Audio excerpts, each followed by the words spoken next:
What's up everybody, Gary Simon here. So today I'm in the new studio. There's a big echo because it's not complete. It's still very much under construction. You can see, I think, a portion of a ladder over there. I do have the projector up, just kind of randomly going behind me, but I wanted to discuss a very important topic. And this is very important if you're somebody who's new and you're trying to establish yourself as somebody who's a freelancer or you're trying to get hired. You could be a UI UX designer, a front-end developer, back-end developer, whatever. And the problem is this: many beginners, when I look at their portfolios and I look at their projects specifically, the projects are very uninspiring. Usually they're tutorial related projects. It could be COVID-19 trackers, it could be calculators, it could be to-do lists. And that's all well and good for practice and stuff, but when it comes to potential clients, if you're a freelancer, or potential employers, if you want to be hired, it's very uninspiring.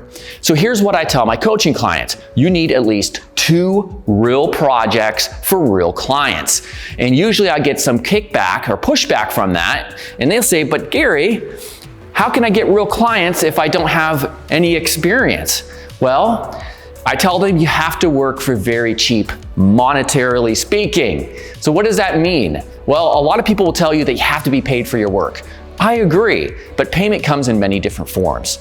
When you're starting out, you have to be willing to work very cheap or even free, monetarily speaking, so that you can have the opportunity to put real projects, real client projects in your portfolio. That's the value you get. So the value, like I said, comes in many forms. It could be in the form of money, of course, which is what most people expect, but it could also come in the form of having the opportunity to have real projects in your portfolio. So how do you find those clients? Well, a lot of people like free or cheap stuff. So there's many different ways that you can find clients. You can hit up your personal network, your family. Maybe somebody has a startup. You can do a hashtag search of like startup or SaaS founder or something like that on x.com.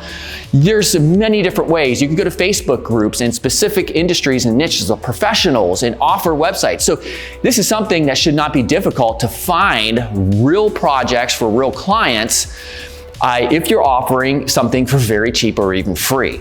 So that is my little talk for today. I wanted to get a video out and I wanted to discuss the importance. You don't need a bunch of projects. You don't need to have, a big quantity. You want quality, and you preferably want to cover these at least 2 projects for real clients in case study format on your website.